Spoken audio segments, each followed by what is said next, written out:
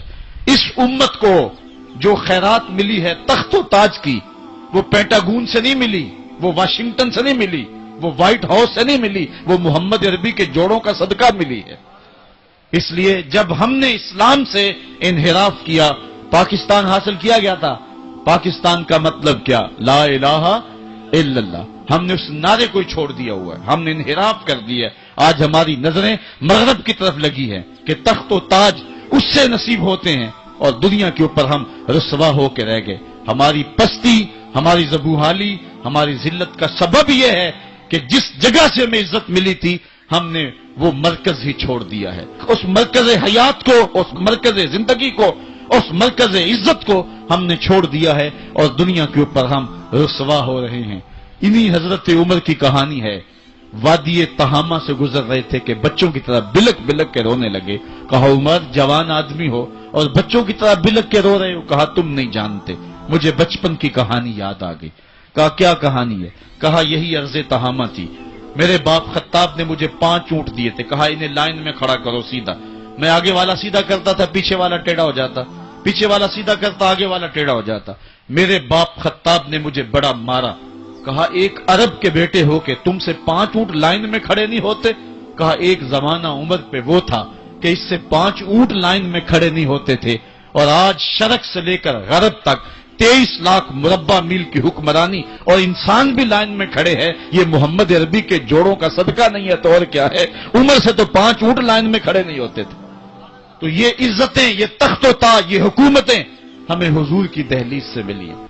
جب ہم نے اس دہلیز کو چھوڑ دیا تو دنیا کے اوپر رسوا ہو گئے۔ اور اقبال کہتا ہے تو نے پوچھی ہے امامت کی حقیقت مجھ سے، حق تجھے میری طرح صاحب اسرار کرے، ہے وہی تیرے زمانے کا امام برحق جو تجھے حاضر و موجود سے بیزار کرے، دے کے احساس زیاں تیرا لہو گرما دے، فقر کی سان چڑھا کے تجھے تلوار کرے، موت کے آئینے میں دکھلا کے رخ دوست تیرے لیے زندگی اور بھی دشوار کرے، فتنہ ملت بیضا ہے امامت اس کی جو مسلمان کو سلاطین کا پرستار کرے۔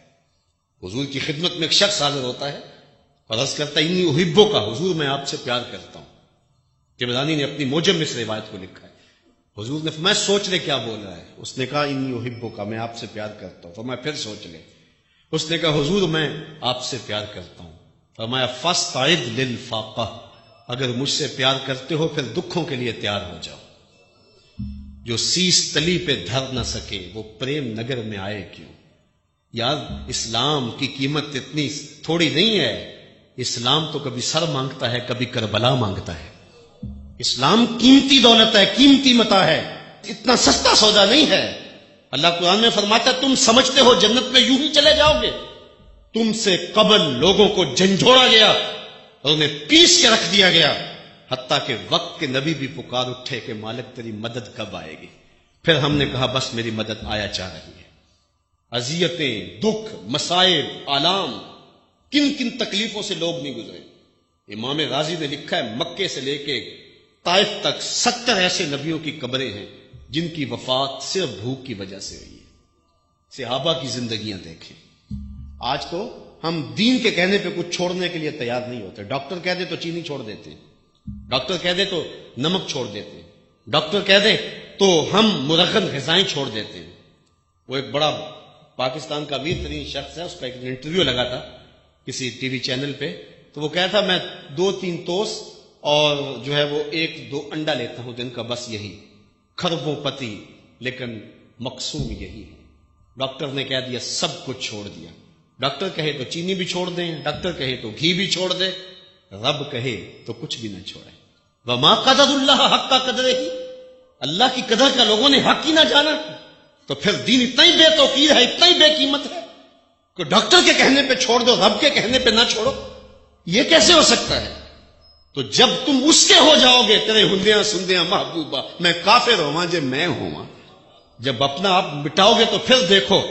اقبال کہتا ہے نا کہ جب شکوے کی زبان کھولتا ہے اس وقت کہتا ہے کہ برق گرتی ہے تو مسلمان کے کاشانہ پہ, اور اوروں کے لیے حور و قصور, مومن کے لیے فقط وعدہ حور. تو پھر جواب آتا ہے کہ تم میں کوئی حوروں کا چاہنے والا ہی نہیں, جلوائے طور تو موجود ہے کوئی موسیٰ ہی نہیں. کوئی ہو تو صحیح, کوئی وہ جذبے لے کر کے آئے, کچھ سب کچھ برباد کر دینے کے لیے, سب کچھ چھوڑ دینے کے لیے آمادہ تھے ہو. اگر بدر میں 313 لوگوں کو رب نے فتح کا تاج پہنایا اور اس دن کو میرے رب نے یوم فرقان کہہ کے پکارا, تو ذرا دیکھو تو صحیح یہ سارے گھر بار نہیں چھوڑ کے آگے تھے. بچے چھوڑ آئے, بیویاں چھوڑ آئے, ماں باپ چھوڑ آئے. وہ لوگ تھے جنہوں نے سب کچھ قربان کر دیا. اس شخص کی کہانی بھی نہیں بھول سکتے ہم جو بدر کے موقع پہ کھجوریں کھا رہا تھا اور کھجوروں کی گٹھلیاں دوسری جیب میں ڈال رہا تھا. تو حضور نے فرمایا اٹھو اٹھو اس جنت کے لیے جس کی چوڑائی زمین و آسمان سے زیادہ ہے.